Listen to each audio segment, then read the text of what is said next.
जय हिंद दोस्तों। मैं सूबेदार रोहतास यादव रिटायर्ड आज आपको फिर एक वीडियो लेके आया हूँ प्रीमेचर डिस्चार्ज में। दोस्तों मैं यही बताना चाहता हूँ कि अभी आपने देख लिया होगा अग्निवीर से कितना लॉस हुआ, परमानेंट सैनिक कितने बचेंगे और टेम्परेरी 75% कितने बचेंगे। अब आपको पता लग गया होगा, इसलिए मैं बार बार आपको बोल रहा था कि हम सैनिक, मानता हूँ कुछ एक लैंडलॉर्ड घर से होंगे, बहुत बड़े, बहुत सारे कमेंट मेरे पिछले वीडियो में आए, भाई आप जो है क्या राय देते हो। मैं आपको सिर्फ अपनी राय दे रहा हूँ, अपने विचार बता रहा हूँ, ना कि कोई किसी से ज़बरदस्ती कर रहा हूँ। कोई भी भाई अगर बहुत ज़्यादा कॉम्पिटिटिव है और वो समझता है मैं यहाँ पर आकर के हर कंपटीशन के एग्ज़ाम को पार कर लूँगा, तो वो बिल्कुल डिस्चार्ज दे के आए और अपने जो है यहाँ पर आके स्थान बनाए। लेकिन मैं जो वीडियो बता रहा हूँ, जो मैं आपको बात बताना चाह रहा हूँ इस वीडियो के थ्रू, कि कोई भी सैनिक आर्मड फोर्सेस के अंदर, चाहे वो किसी में भी, BSF, CRP, army, air force, navy, वो क्या है, वो बंदे, उनको टाइम नहीं मिलता। हर आदमी कॉम्पिटिटिव एग्ज़ाम के लिए तैयार नहीं हो सकता। 5, 10, 15, 20% से ज़्यादा बहुत कम मतलब चांस है कि 20% के करीब जो है हो सकता है नेवी एयरफोर्स वालों को टाइम मिलता हो, लेकिन आर्मी में तो ऐसा नहीं है। 20% के करीब आदमी कॉम्पिटिटिव एग्ज़ाम के लिए तैयार होकर आते हैं। वो यहाँ पर जो बंदे लगातार बैंकों की, रेलवे की और बहुत सारी नौकरियों की तैयारी करते हैं, उनके सामने आकर के हम वहाँ फीके पड़ जाते हैं। क्योंकि जो आदमी 4-4, 5-5 साल से तैयारी कर रहा है और हम अगर 5 साल आकर के पेंशन के इंतज़ार करेंगे, तो हम हो सकता है उस लेवल में आ जाएं, लगातार कंटिन्यूटी कोचिंग लें। लेकिन ऐसी स्थिति हमारे पास नहीं हो पाती। अब आप 20 साल सर्विस करके आते हैं या 22 साल या 25 साल करके आते हैं, तो आपके बच्चे बड़े हो जाते हैं, आपके खर्चे बढ़ जाते हैं, उनके स्कूल की फ़ीस आज बहुत ज़्यादा बढ़ गई है। इसलिए मैंने आपको विचार बताया था। बहुत सारे लोगों ने कमेंट, बहुत अच्छे कमेंट दिए पिछले वीडियो में, बट कुछ एक तो होते हैं 2-4%, उन्होंने ऐसे भी बोला कि आपने सबका ठेका ले लिया, कि आपने ये सभी लोगों का ठेका ले लिया, आप अपने जीवन जियो, दूसरे को क्यों ऐसा बताते हो। दोस्तों मैं आज भी यही बताता हूँ कि मैं किसी को ज़बरदस्ती ना तो कर सकता, ना मैं ऑर्डर दे सकता। मैं अपने व्यू, अपने विचार रख सकता हूँ। मैं आपको ये बता सकता हूँ कि आप मत आइए, यहाँ पर आके दिक्कत है। अब मैं आपको एक टेबल दिखाने जा रहा हूँ, अब वो टेबल देखना, उस हिसाब से आपको पता लग जाएगा। अभी दोस्तों मैं ये टेबल दिखा रहा हूँ। मान लीजिए आपकी बेसिक पे वहाँ पर 44,800 है, आप एक्टिव सर्विस में हो, 5200 आपको मिलिट्री सर्विस पे मिल रही है। इस तरह टोटल 50,000 आपकी बेसिक हो गई। इस पर डीए मिलाओ, एचआरए मिलाओ, ट्रांसपोर्ट अलाउंस मिलाओ, आपके और दूसरे तरह के अलाउंसेस मिला करके ये आप जो है वहाँ पर तकरीबन 60 से 70,000 के, 70,000 से ऊपर ही पड़ते हैं, 70-80 के करीब पड़ते हैं। अब आप पेंशन आते हो तो उस 70,000 आपको वहाँ मिल रहा है। यहाँ पेंशन आते समय क्या होगा, आपकी 50,000 जब एमएसपी मिला करके, जो पिछले बार किसी भाई ने बोला था एमएसपी मिला के, मैंने बताया था, ये 50,000 आपकी जो बेसिक है, जब पेंशन आओगे तो आपकी फुल पेंशन 1/2 यानी कि 25,000 हो जाएगी। 25,000 आपकी फुल पेंशन होगी, पेंशन की बेसिक होगी। अगर आप इसमें से कंप्यूटेशन ले लेते हो, अगर कंप्यूटेशन नहीं लेते हो तो इस पर डीए मिलना शुरू हो जाएगा। अब क्योंकि जब आप आ रहे हो तो खर्चे बढ़ रहे हैं, बच्चों की फ़ीस, बच्चों की टेक्निकल एजुकेशन वगैरह की चलती है, तो उसके लिए आप कंप्यूटेशन ले लेते हो। मान लो अब आपने 40% मान लो इस 25,000 का कंप्यूटेशन ले लिया, 25,000 गुणा 40/100 बराबर 10,000 रुपये हो गए। अब ये 10,000 आपके, चाहे बेसिक प्लस डीए उसमें से कटवा लो, चाहे इसमें से कटवा लो, आपके हिसाब से। वो आपने पिछले बार कई भाइयों ने, कई साहब लोगों ने कमेंट दिया था कि ये सिर्फ बेसिक से कटती है। बिल्कुल बेसिक से कटती है, लेकिन आपके ये एक फिक्स किस्त हो गई, 10,000 आपकी फिक्स हो गई। ये नहीं कि आपका डीए बढ़ेगा तो ये भी बढ़ेगी, ये फिक्स होगी। उन्होंने स्टार्टिंग में सब हिसाब किताब लगा करके, ब्याज जोड़ करके इसको फिक्स कर दिया कि भाई इतने साल का इतना ब्याज होगा। अब वो 25,000 गुणा 40, ये 10,000 रुपये जो है आपके इसमें से कट जाएंगे 25,000 में से। अब 25,000 आपकी फुल पेंशन थी, 10,000 आपने कंपटीशन ले लिया, 40% की बात कर रहा हूँ, 50 लोगे तो 12.5 कटेंगे, तो 10,000 आपने कंपटीशन ले लिया। अब आपकी यहाँ पर 15,000 बच गई। लेकिन दोस्तों आपको डीए मिलेगा इसके ऊपर, 25,000 रुपये फुल पेंशन पे। अब मान लो 40% डीए है, ये आप डीए मानते हो, तो 25,000 का 40% के हिसाब से 10,000 डीए हो गया। 15,000 तो वो, क्योंकि आपकी बेसिक जो है इसके ऊपर डीए तो इस पे मिलेगा, लेकिन बेसिक आपकी बच गई। तो 15,000 के अंदर आप 10,000 डीए जोड़ोगे, 25,000 पे डीए मिल रहा है, तो टोटल 25,000 मिली। अब आप वहाँ 70-75,000 रुपये ले रहे थे और यहाँ पर आकर के 25,000 पे आओगे, तो आप इस महंगाई के अंदर, इस बच्चों की पढ़ाई के ऊपर जितना खर्च है, महंगाई के अंदर आप बहुत सारे काम पेंडिंग होते हैं। जब एक आर्मड फोर्सेस का जवान आता है 20, 22, 23, 25 साल सर्विस करके, तो उसके सारे काम पेंडिंग होते हैं, क्योंकि ना तो वो बच्चों की शादी कर पाता है, ना वो घर बना पाता है, ना वो कोई प्रॉपर्टी हो सकता है उसने एक आध खरीद ली हो तो बहुत अच्छी बात है, कोई बहुत टैलेंटेड हो। और अगर हम ये ऐसा नहीं करते हैं तो अब आप बताइए 75,000, जहाँ पर 75,000 में या 70,000 में काम चल रहा था, यहाँ आकर के 25,000 हो गया, तो कैसे काम चलेगा। इसलिए मैं बोलना चाहता हूँ, जो आदमी, जो आर्मड फोर्सेस का जवान या जेसीओ कॉम्पिटिटिव एग्ज़ाम के लिए फिट है, देखो आप प्रीमेचर डिस्चार्ज आते हैं वो एक अलग सिस्टम है, उसके अंदर गवर्नमेंट की प्लानिंग आती है कि हाँ इसको ये फैसिलिटी मिलेगी या नहीं मिलेगी।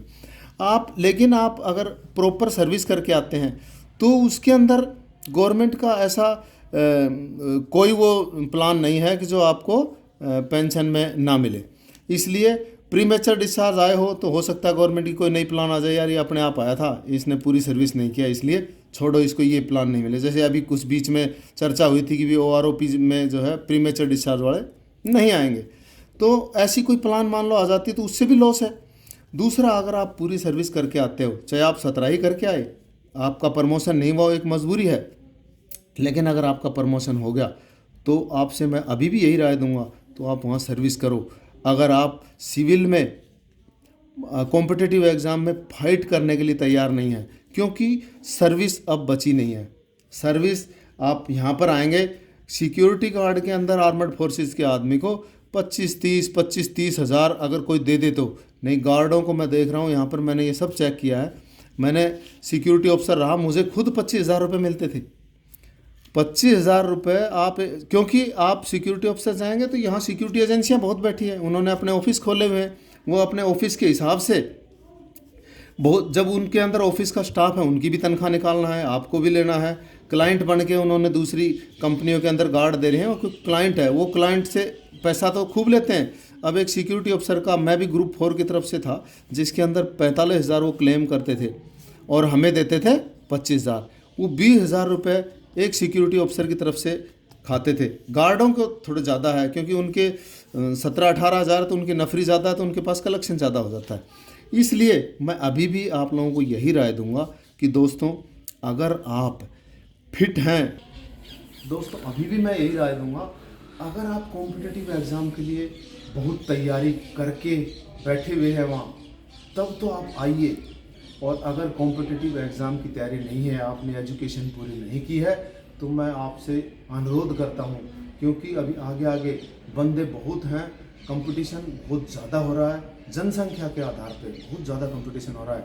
मैं देख रहा हूँ, क्योंकि मैं भी स्टेशन पे जाता हूँ, तो छोटे छोटे बच्चे, उनका इंटरेस्ट आर्मी से थोड़ा कम हो रहा है, CRP BSF की तरफ ज़्यादा हो रहा है। क्यों हो रहा है कि उनको अब ये बोलते हैं यार 4 साल में क्या करेंगे, 4 साल में कुछ नहीं होता। ऐसे लोगों का डिमोरलाइज हो रहा है। मुझे पता नहीं ये प्लान बहुत अच्छी हो या ख़राब हो, बट मैं आपको बता रहा हूँ, जो आप परमानेंट में हैं और जितने भी नफरी है, देखो ऑफिसर कभी भी नीचे वाले का भलाई नहीं सोचता, और OROP के अंदर भी यही हाल है।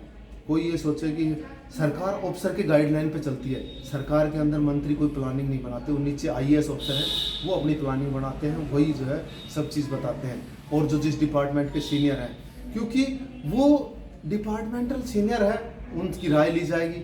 IAS ऑफिसर डायरेक्टरेट में बैठे हुए हैं, मिनिस्टर तो सिर्फ साइन करने गए हैं, मिनिस्टर को कुछ नहीं पता।